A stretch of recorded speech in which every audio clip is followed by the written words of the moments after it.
Winter in northern Germany. I just love it. I don't know, we have 7 or 8 degrees Celsius. Rain. Nearly constant rain.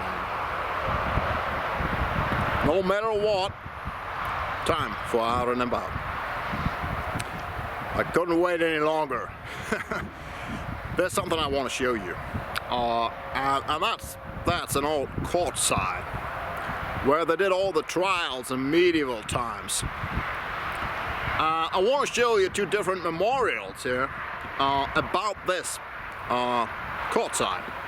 And there's also tobacco, of course. And that will be John Marr by Cornell and Diehl.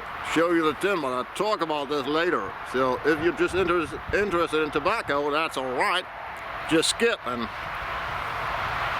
jump to the tobacco. Alright, here, I think here, there's the first memorial I want to show you. Let's go and take a look.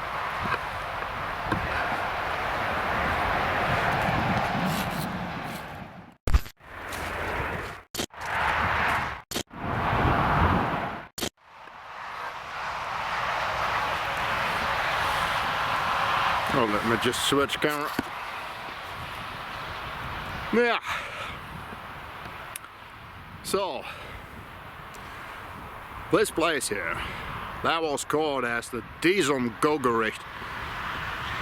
in the old days. That was a court side for trials. The whole court thing here, that wasn't much about life and death. That was much about, I don't know, regular things. So things discussed in an agriculture society. Trespassing, being allowed to take water from the river, and all those things, minor things. Some stealing and so on. Yeah. I came to this place, I think, nearly 20 years ago. When I was done with my studies at the university as a very young historian, I think that was actually my first job, which I was paid for. So there were some people here in the region that collected private money to finance some research on the place. So they were really interested in what they come from and what the history about at their side and so on. So, alright, I did some transcriptions for them. There was an old court book, and I did some transcriptions, did some translations and all those things. I did some research on the site itself. And I was always wondering why a court here in the middle of nowhere. There wasn't a village here. There was no infrastructure, no houses for a court or something like that. So court took place in the open field. And why was that? We're not sure about that, but maybe the reason is what you hear. So there's a heavy road here for trucks and everything. So, and there has always been a road here, a way, let's say that, in medieval times, for so a link between larger cities. And there are a lot of people crossing by. And second thing is, all around there was just moor land. But just here, there was a little hill, the Diehl Hill, and that was dry. So maybe a good idea to gather up several times a year on special fixed dates. So every free man knew when the day for the trial has come, when there was a court day. And how the court worked, I'm going to tell you that later at a different site. So this memorial, that was built up by administration and government. But people around here, they didn't like this memorial. Didn't like it at all. Yeah. Well, you know, those, I don't want to say these are simple people. These are people connected to the landscape, to the territory. Simple farming life is what they do. Well, some farming life has never been simple, and it isn't simple today, but I think you know what I'm talking about. It's not about an intellectual thing for them. So these are farmers, cattle ranchers, horse breeding. They do a lot of horse breeding, very proud of that. So, well, this is Lower Saxony. Everything is about horse breeding. They're very proud of their horses. So, all right, so they didn't like this memorial. So they built a different memorial by private money. They collected the money. So this is farmland all over, but they're not poor people. So they're doing good money with farming. Yeah, they're quite successful with their horses and I don't know, with all the farming they do. Yeah. So they didn't like it because they thought it's too, I don't know, too artificial. It didn't tell them anything. But there's something that's memorial. So administration, they're not dumb also. So they had some thoughts about this memorial. The thought was, and I tell you, how medieval court worked. So medieval court, that was done by a judge. You see the judge here in the middle, surrounded by, yeah, those folks sent by the communities, talking to the judge, telling him what is right or wrong, to find the right verdict. And that's what they try to do here. So should symbolize that. Wasn't so, I don't know, wasn't so stupid after all, but they didn't talk to the people here in the region. They didn't ask them what do they want to have for a memorial. So they weren't satisfied with that, so they built up a different memorial. And I think we're gonna jump over there. It's several hundred meters from here. And yeah, people in the region very proud of their own memorial. So let's go.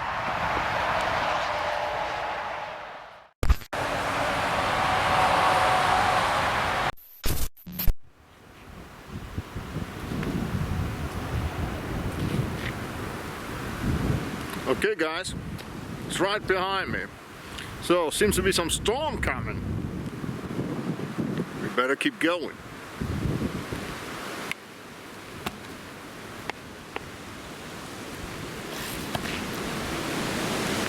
So you see that's the entrance here, and of course the inhabitants here, people around, they couldn't imagine a court in an open space, so they thought of a court in the forest. Quite Germanic, isn't it? Well, you see here, sign says no open fire. Yeah, so I don't think that's for now. All right, so we're heading forward, and I think they're on the right side. That's what they did as a memorial. So they reconstructed some kind of courtside as they imagined how it should be done properly. So you can compare that with the memorial that administration did. Yeah, well, so you see heavy stones. As I said, well, that's northern Germany. Everything is about heavy stones.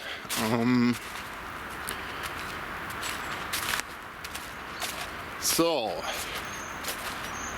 yeah, all right. So that's first impression of the place. I'll show you around. So what you see here, those heavy stones on the outer ring, those are memorial stones for all the villages. Those were part of the district. So of that what was inside the court's responsibility. So every village around, people in those villages, they were proud to bring their own stone here some years ago when this memorial site was built. So that was all done by private initiative. So you see, people care about this place. Yeah, that's what they thought of a court side here. Let me just build up the camera so I can talk about the back here finally. Okay, perhaps I use the judges table here. That may be properly. Give me a moment.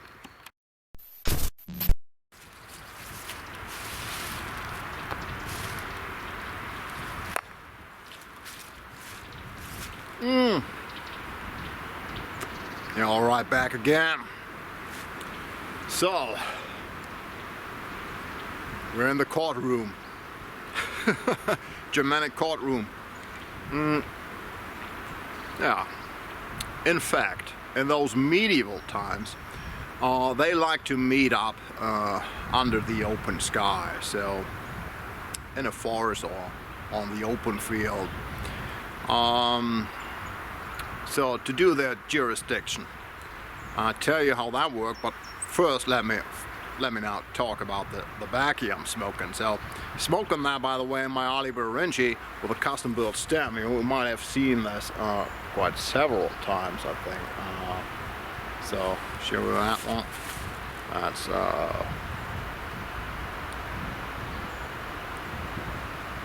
a nice billiard. So, tobacco. Well, Cornell and Diehl, but that's John Marr.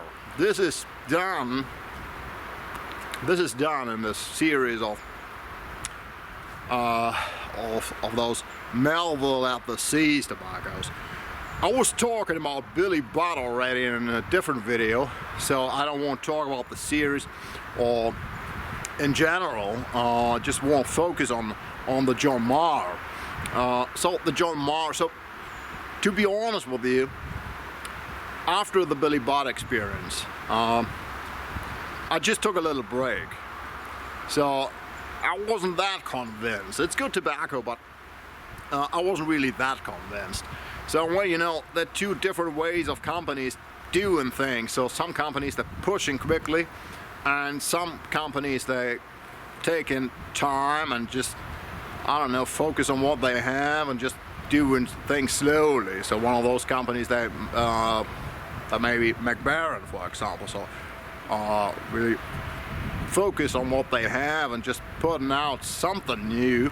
And there are other companies, they're pushing a lot. And I think Cornell and Diehl, they push a lot. That's not a critic, so that's not an issue or something like that.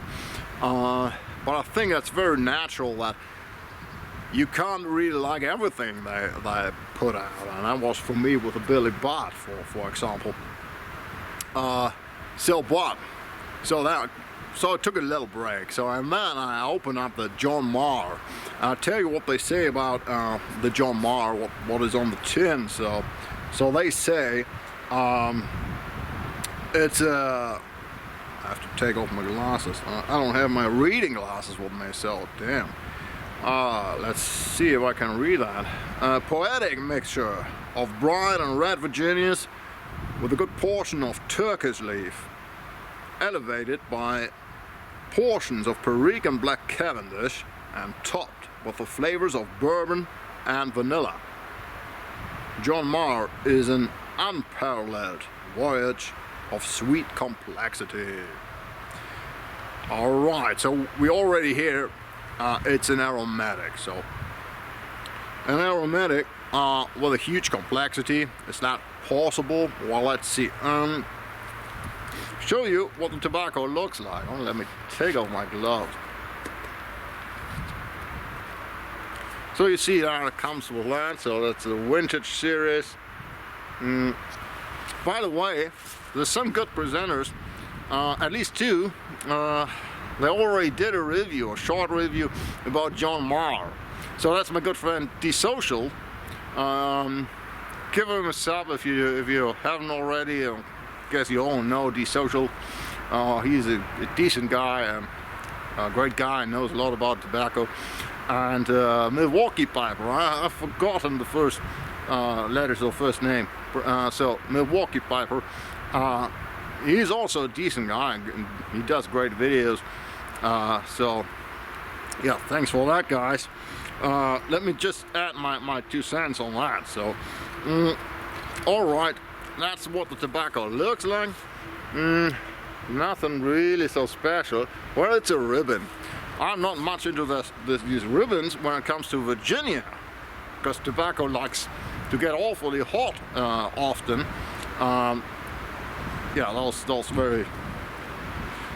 Virginia blends as a ribbon, so it comes quite moisty. Some guys think that should be dried. I don't think so. It's alright. So it is moisty, yeah, but there's no problem to it, really. Not complicated to pack. Burns pretty well. Yeah, and you really smell the vanilla notes, the bourbon notes. Perhaps a hint of barrique, a little sour note. So when you light that up, there's nothing complicated to it. First, one thing, you shouldn't rush. If you rush, if you go fast on the tobacco, you have this, this typical issue you have when it comes to Virginia ribbon. It gets hot, gives you a little tongue bite, especially if you smoke several pipes a day from this tobacco. You might face some tongue bite. Be careful with that. So, but if you go slow on the tobacco, you have really nice vanilla notes, you have slightly bourbon notes, but you can also detect the Turkish and the barrique. So you have peppery notes in the back. You have a little smokiness, not as it is from Latakia. There's no Latakia in it, but a tobacco smokiness that might please you. So I was really, I was really impressed by that. So I didn't expect too much. I don't know why. It's Cornell and Diehl. It's good tobacco and it's good company. I don't know. I just didn't expect too much. But this is good tobacco, and it's a decent aromatic, so it doesn't hit you. It's not, I don't know, aggressive or something like that. So you might go with that if you watch out for a decent aromatic. And yeah, what about the promise of complexity? Yeah, well, it's not overly complex. You can say that. So, but it's all right. So you can detect all the tobaccos in the background, and it changes a little bit. Depends on the heat you bring to the tobacco. But it has some complexity. So, I think they're right about that. So, yeah, good tobacco. Burns well. A little bit of tongue bite, but that's all right. All right, that's my 2 cents on the John Marr. So let's go back to the chord thing. I promise you to tell you how medieval chord works, so that you might have an understanding. So chord was on several days a year, so they were fixed dates. Well, of course, administration wasn't that large. You couldn't call in the court for every small thing, so there were several days, and all the free men they were called to gather up here at the court place, the free men of the county. So the territory that was done by this court. So what this court was responsible for. Who's that? Oh, a farmer.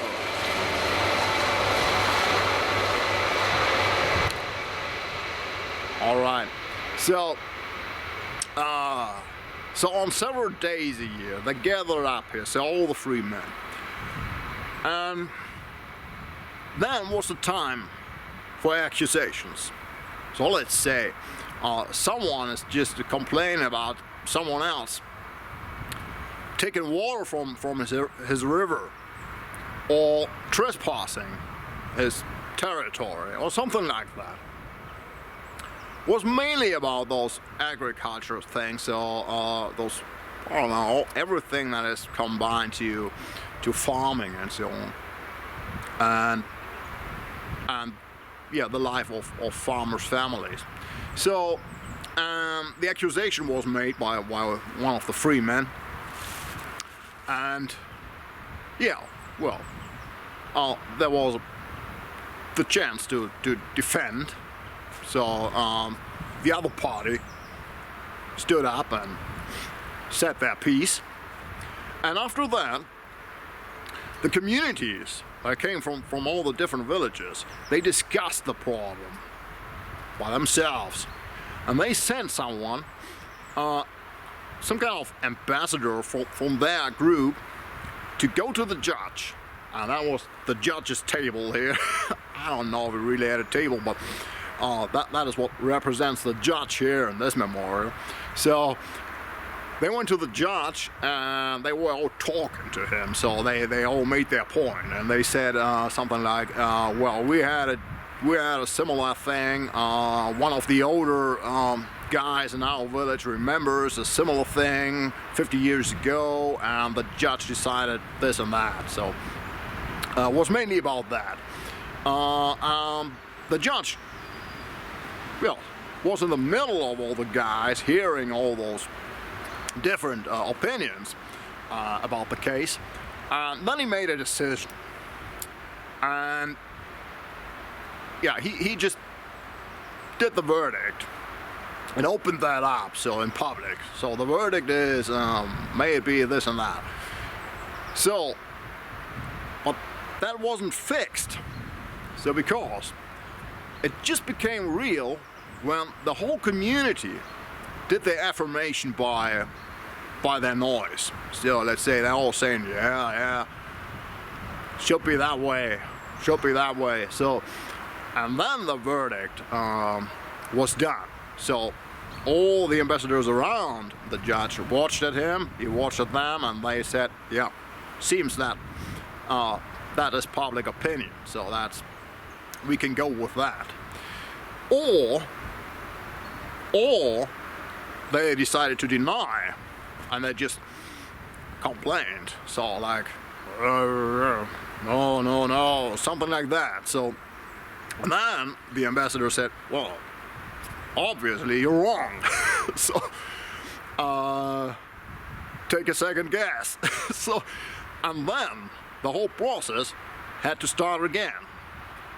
Ambassadors went back to the communities, discussed the problem again, coming back to the judge, finding a new verdict. So that was how those court things, those trials, were done in the Middle Ages. The reason was there wasn't a large administration to force people to do what the verdict claims, or what the verdict asked them to do. So it was really necessary that the communities that they were all right with the verdict. So they don't have any complaints about that, or not too much. So at least the majority of the people, they had to accept the jurisdiction. Without that, it wouldn't work in medieval times, because there was no police coming at you at all or something like that. So that was done by the communities. And this court, this went on up to the 18th century.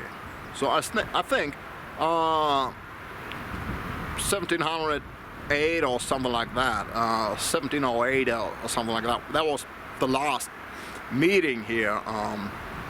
Yeah, to find some, yeah, to find some law, to some justice. Yeah, that's mainly about how the medieval jurisdiction worked.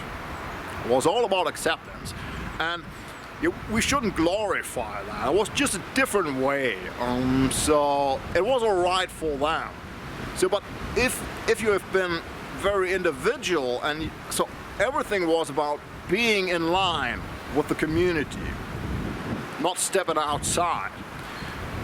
If you would have been very individual and doing things your own way or something like that, would be hard for you in court, because no one would really stand up for you if you're known as someone who is difficult or strange or something like that. So we shouldn't glorify that, but it worked for them, and it was the only way it could have worked for them. So the whole jurisdiction got more complicated than in early modern times, because there were many strangers around, people wandering and so on, and the old system that was based on very stable and very grounded communities, that didn't work anymore. So there was really time for a change. Well, perhaps we're going to talk about this another time. So yeah, that's here from the old court place, which is, yeah, precious to the inhabitants here. And in the summer, they gather up here and they're playing court. So they do some reenactment here and coming up with some real court stories that me and other historians translated for them and transferred them and so on. Yeah, so that's a funny thing. Perhaps we're gonna do a video about that one day. Alright guys, well that's it for today here from the old court room in Lower Saxony, and with the John Marr, some decent aromatic by Cornell and Diehl. Probably again I forgot most of the things I wanted to talk about and talked about things I didn't want to talk about. Well, that's, yeah, well, that's, blame the weather. Okay, I'm gonna jump back in the car. It's really nasty here. I hope you all are well, and hope you have some good tobacco you can chew on. Be sure spring will come, and hang in guys. Be well, and perhaps see you again.